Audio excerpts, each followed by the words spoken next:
Good morning, everyone. Shalom. I just flew in from New York this morning, and it's my first visit to Israel, so it's great to be here. Had a little bit of a snafu this morning. Kind of lost my bags for a little bit, so if anybody from the Airport Transport Association, you may want to. We got a couple systems for you that might be able to modernize those. But everything else went smoothly. And the reason I'm here is that back in September, I attended a management meeting in Munich. Just coincidentally, I guess, at the same time as the Oktoberfest. And I got to meet Harel, who is our country manager. I'm sure everybody knows Harel. And we happened to sit next to each other in dinner, and he said, "Frank, you must come to Israel." I said, "I would love to come to Israel. You just let me know when." I thought that was a very, very safe offer I made. A couple months ago, he said, "Frank, I have great news. We have a place for you to speak at Israel." I said, "Oh, you're kidding me." Okay, I'll be there. So here I am, and I really appreciate the invitation to speak here. In fact, New York and Tel Aviv have a lot in common. We're both cities of immigrants, and we have folks in our population from all corners of the earth. We're both the respective financial services center for our countries.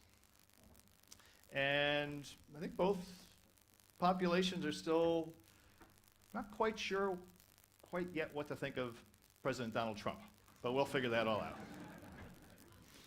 So I get the opportunity to speak with folks from around the world, from some of the top folks within the banks. Everyone's interested in what Amazon Web Services is doing, and my intention today is really to inform you about what a lot of our customers in the banks, insurance companies, capital markets are doing with AWS. And contrary to some beliefs, this is moving very, very, very quickly. And we have hundreds of customers that are running production workloads with confidential data and moving their business ahead. Last spring, we have the pleasure of hosting the CEO of a top 3 United States bank. And he came with his entire executive committee. And when a person like that says he wants to come to Seattle to meet with Amazon Web Services, then we pull out Jeff Bezos. And actually, they knew each other. So Jeff asked them, "So why are you coming to Seattle? Why'd you come all the way over, out here to see us?" And the CEO said, "Well, I brought my executive committee here because we want to learn how to innovate. We want to be the Amazon of banking. For instance, I'd love for you to discuss how we might be able to have a service like Amazon Prime for banking and that kind of stickiness with our customers."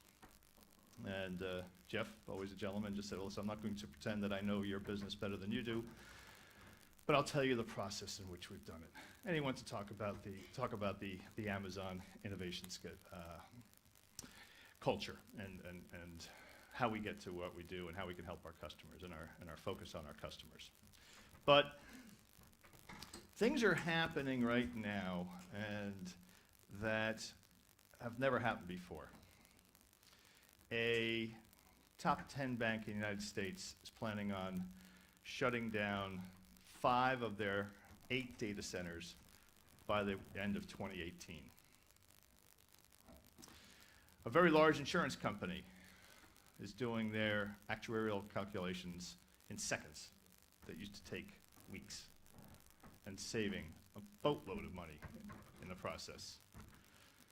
A U.S. regulator, FINRA, we'll talk a little bit more about this later, is loading Now it's up to 35 billion is a small day to be able to provide surveillance for every single trade that's made in the United States, all on AWS. Someone right now is asking, Alexa, what's my balance due on Capital One? And give me some quotes from Fidelity. And 2 of the top 10 asset managers in the United States have announced that they're going all in with AWS. All in means it's the only place they're going to be doing computing within the next 18 to 24 months. So it's a very, very exciting place to be.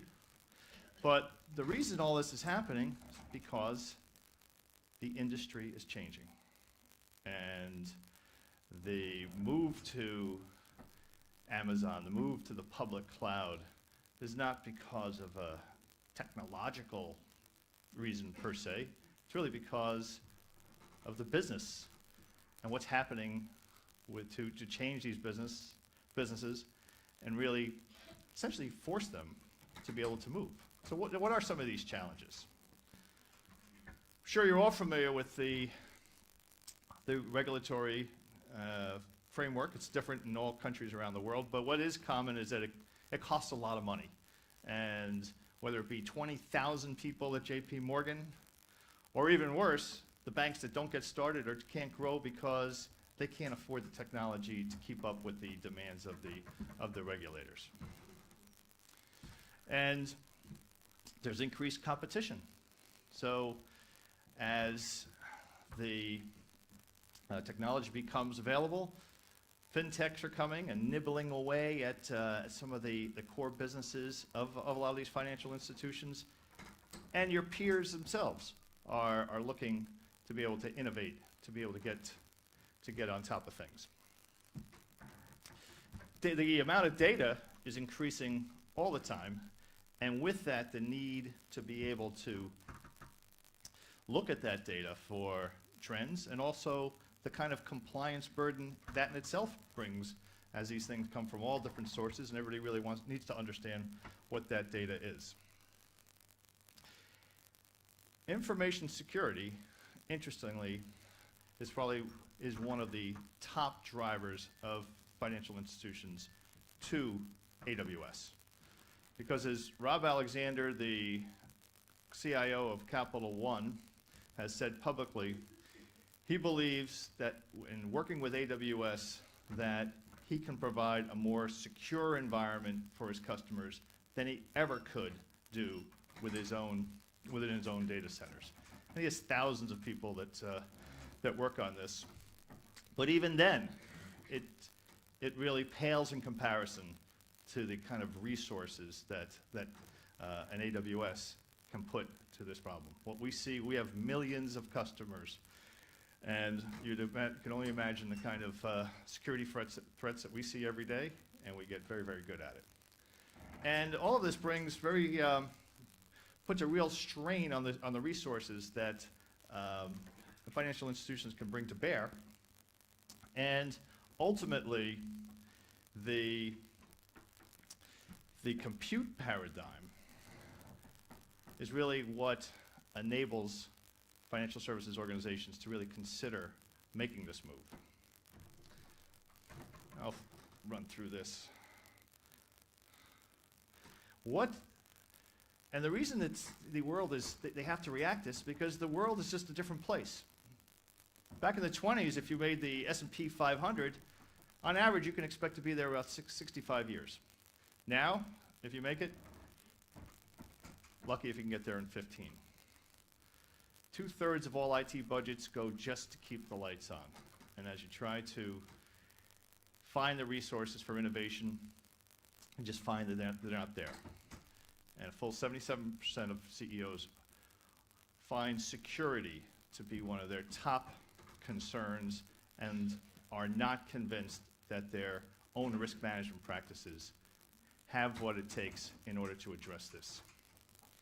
So this affects everyone, the largest banks to the smallest banks and everyone in between. And the impact is that you're left without the necessary resources to address the needs of your customers. And you have an insufficient security compliance framework to be able to address the ever-increasing threats that this global infrastructure brings. And trying to do it as a single organization is a very, very difficult and very, very risky practice. And your traditional IT model lacks the kind of agility and therefore the innovation required to address the environment that's changing so quickly. But there is help. And AWS today has a topography of what we call 16 regions. And a region is a set of data centers that operate within a particular geography. There are 3 regions currently running within Europe, and the kind of architecture that can be brought and the kind of resilience built into the Amazon regions is something that's unparalleled. I heard it was mentioned earlier that Amazon is a monopoly. We are not a monopoly. We have a lot of competition. But I will quote Gartner, who recently said in their study of public cloud vendors that Amazon has multiple times the capacity of the next 14 competitors combined. So we have been able to get a head start in the market, and in fact, our level of innovation is increasing over time, and we believe that with the use of our services by millions of customers, this just provides a level of experience that we can bring to all of our customers. Oops. Let me talk a little bit about the major reasons that financial services companies are moving to AWS. First is agility, second scalability, some of the new technologies that we make available, and then, of course, the low-cost optimization. Let me get into each one of these in a little bit of detail. Absolutely, the number one reason that our financial services customers move to AWS is agility. And the fact that you don't have to wait 3 weeks or 3 months or 9 months to get going on a project. And the fact that you can just spin up a server, spin up computing resources within minutes means that you can be experimenting with multiple projects without having put a large upfront commitment in financial commitment, and you can afford to fail and fail quickly. And in order to innovate effectively, you have to be able to and be embracing of failure. And within the public cloud model, that provides that capability. And once you're able to provide this, it allows you to dedicate more of these resources to innovation and less to building up the infrastructure required in order to build these projects. A great example of agility is a company named Robinhood. So Robinhood provides mobile investment platform services for free to hundreds of thousands of customers. And they were able to build out their original platform, which went live about 2.5 years ago with 2 developers. And they've been able to run at a scale that will be able to is running a $1 billion portfolio and has saved their customers $22 million. So the ability to put this service out, test it with very, very few resources in a DevOps model is really very, very attractive to many of our customers, both large and small. Scalability.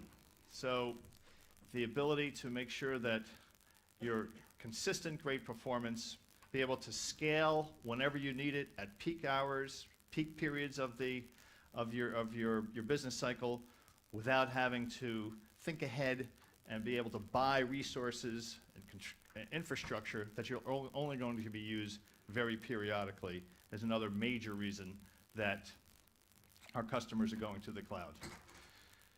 And a great example of that is the second largest bank in Spain, BBVA. We've been working with BBVA for a number of years now, focused on building out their digital assets.